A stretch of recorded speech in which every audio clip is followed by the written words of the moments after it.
Why do you think he would lie about that? He wasn't even there. How do you know he wasn't there? Because we walked as a group to my house. It was me, her sister, Victor, her, 2 little boys, and his cousins. And he was not there. Well, you may not have seen him, but that doesn't necessarily mean because you weren't with his group. Ladies and gentlemen, this is a courtroom, okay? You may not have seen him, but that doesn't mean he wasn't there. Why do you think he would lie about something like that? Because he hates me also. Oh, sounds to me like a lot of people hate you. Why do you think he hates you? No, see, his mom or his aunt or whoever takes care of him told the cops that I beat them, which I don't. So I don't know where he's getting these thoughts at of who or what. Well, that's his mom because he says that you haven't touched him. Is that right, Eddie? Yes. So if somebody said that they were hurting you, they would be lying. Is that right? Yes. And you didn't lie to me today, did you? No. Well, I don't know what this was about. You have any witnesses? Yes, I do. Step up, please. State your name. Madeline Valdez. Madeline, you know that it's really important to tell the truth in a court. Yes. What do you know about this car scratching incident? I was with them when we came back and we saw the car. And that's it. How long were you with them? I was with them the whole time. So the whole time we were outside in broad daylight. Your Honor. What time had you parked your car? I parked my car, it was about 7, I'd say about 6:45, and I was leaving at 7:45 because I needed to go pick someone up from work. Was it light or dark It was outside? dark when I left. It was dark. I was there for about 45 minutes to an hour. It was completely dark.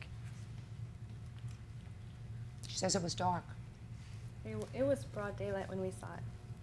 My car was, She must have not Your seen Honor, it. Well, just a second. If you saw it in broad daylight and if something happened after that, then you're not a witness. You were with them perhaps at a different time. She was with us the whole day. We were with them when It we was saw dark it. when she had approached us about the car. It was dark when she came up to us and started calling us names. That's when the sun was going down, when it was dark. You know who did this to her car?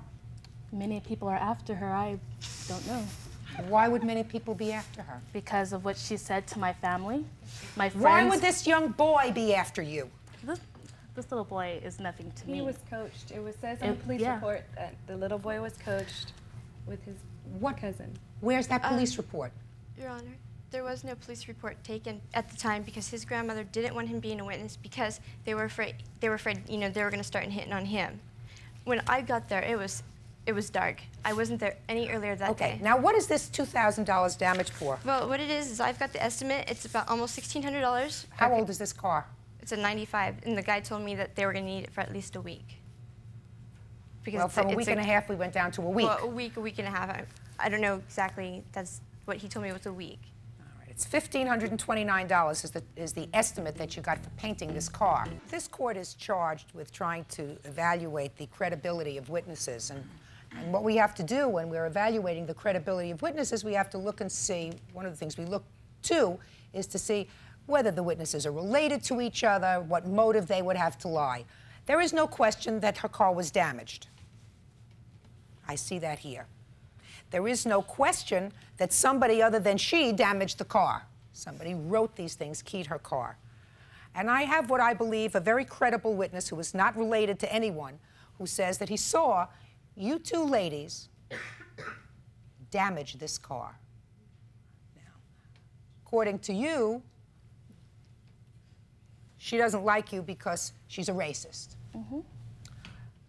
If that's true, that's despicable. That's not but you can't damage her car. So even according to you, she had a motive to doing that, even though the motive was terrible, was a terrible motive because it was based upon race.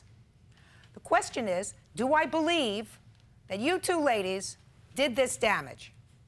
Do I believe this young man who's not related to you, or do I believe your sister? And, quite frankly, I believe him. So the judgment in this case is for the plaintiff in the amount of $1,529 for the damage to the car. That's all.